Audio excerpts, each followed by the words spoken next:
Erdogan is old. Erdogan is scared. If he wasn't scared, he wouldn't be acting this way. And no matter what they try to do, they will not be able to turn Turkey to Islamic State.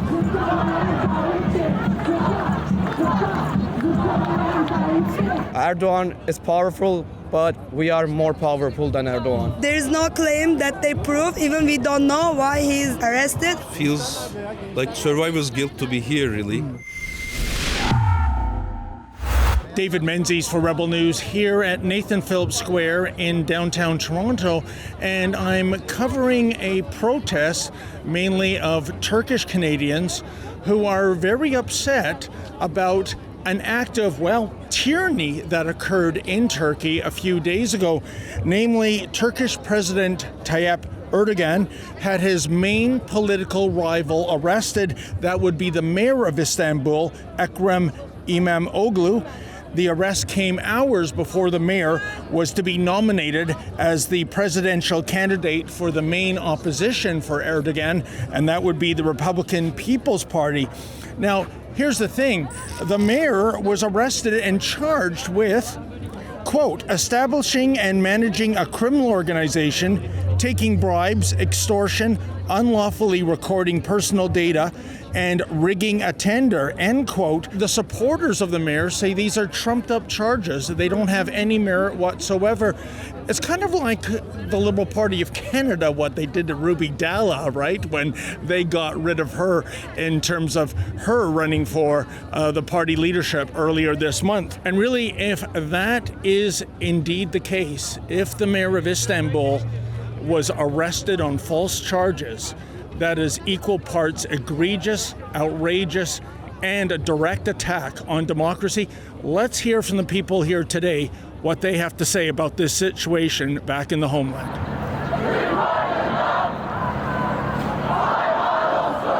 In order to silence him, he made a dictatorship act and he put him in prison. The charges are false. I believe it, and I know it. This all crowded just here for stand-up justice and trying to be a voice from Turkey. It's really sad that Turkey has to go through all of this. This is attack on our democracy, on our human rights, on our freedom of speech. I'm here to support democracy in Turkey. It's not being covered in the way that I thought it would be. I wanted to learn a little bit more, so I came down to see it for myself. And just reading your sign, all we have to fear is silence and apathy. Can you explain that, please? It means if we have you with us, we don't have anything to fear.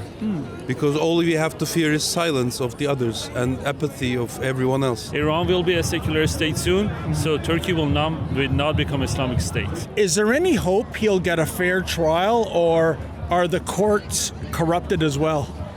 If Erdogan don't break the rules and follow the law, there is no way he should be in prison. Turkey has changed their political structure, and there's a presidential system right now, but it's not like the same as the US. One man has a lot of power in Turkey.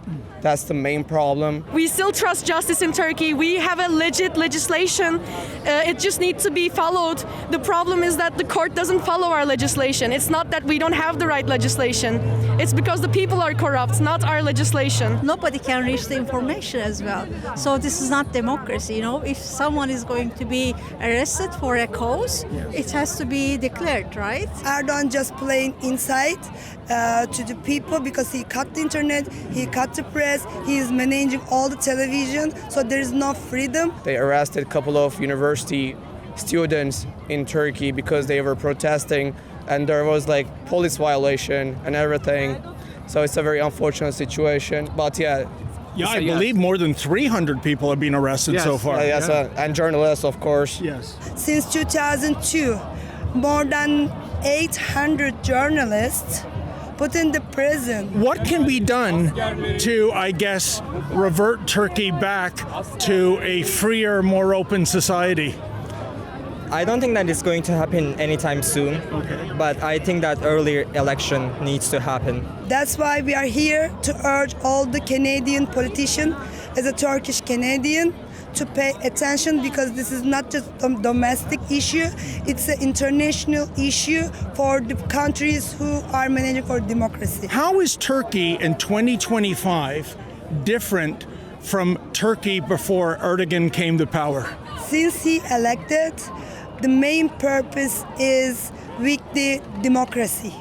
So all the steps in between 2002 to from now, just a punishment for democracy. I was in high school when he first came to power. He is the first guy I voted against. Oh, yes. And I always voted for the party of Mayor of Istanbul, always. Okay. But it was always the same result, and every time we found them to be cheating in the elections and such. Istanbul is a unique city, and Istanbul's history, most of the mayors after is gonna be a president of the Turkey. How bad is it in Turkey? Because a few people we've come across here at this demonstration, they didn't want to come on camera, not because they didn't want to speak, but because they have family members in Turkey and they don't want any retribution being carried out against them. Is the situation in Turkey that dire? It is. It is exactly. My mom lives in Turkey, but I'm not really afraid of talking, even though I love my mom more than anything. But I'm young. I think I have to speak. Instead of retaining power, he might throw the nation into a civil war. That's why he would like to. He would like to? Yes, he wanted just to have a nation that follow him in a religious way. If you can't kill a beast, you still keep punching and kicking the beast so that it doesn't have comfort. It doesn't matter if we don't have a better candidate that's 100% like the true candidate, but we cannot stop because nothing is more dangerous than a beast who is comfortable in its own bed. That's why we keep protesting. Well, there are several flags being flown here at Nathan Phillips Square, folks, and I couldn't help but notice the rainbow flag. I would assume these people behind me are members of the LGBTQ, etc. community. Well, let's see what they have to say, and let's find out how that community is treated in Turkey of today. We are here, right? So we are not really in Erdogan's Turkey as LGBT individuals, so it's pretty rough. Okay. And that's why we kind of wanted to put our presence here with this movement of getting people's rights and this freedom struggle. I see the pro-Hamas demonstrators, they're making their way over to the U.S. consulate. Do you have any take on that in terms of religious extremism? Muslim countries mostly loves Erdogan, so most probably they just. But we always we always be just the justice. I see. Just the stopping the genocide, not just in Turkey, like all over the world. Okay. So I think they stop by here to see our flags, but when they see that the kind of against Erdogan demonstration, peacefully, they just leave. Certainly, it looks like democracy is under attack in Turkey. Did you get the feeling the last 10 years under the Justin Trudeau Liberals, it's been a little bit under attack in Canada, and I'm talking about all the various censorious legislation? Yeah, I do, and I feel like that's why they're not talking about it. Yeah. It's because they have no leg to stand on. And, I wonder if what's happening in Turkey under the reign of Erdogan, is that a precursor to where we're going as a country? The organizer talked about how, I believe she said, more than 800 journalists have been arrested, how Turkey is more and more becoming a police state. And what have we seen here under the Justin Trudeau, now Mark Carney Liberals? Journalists arrested, peaceful demonstrators arrested, people who donated to the Freedom Convoy 3 years ago having their bank accounts frozen.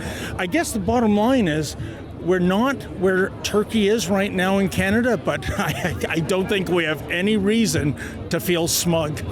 For Rebel News, I'm David the Menzoid Menzies.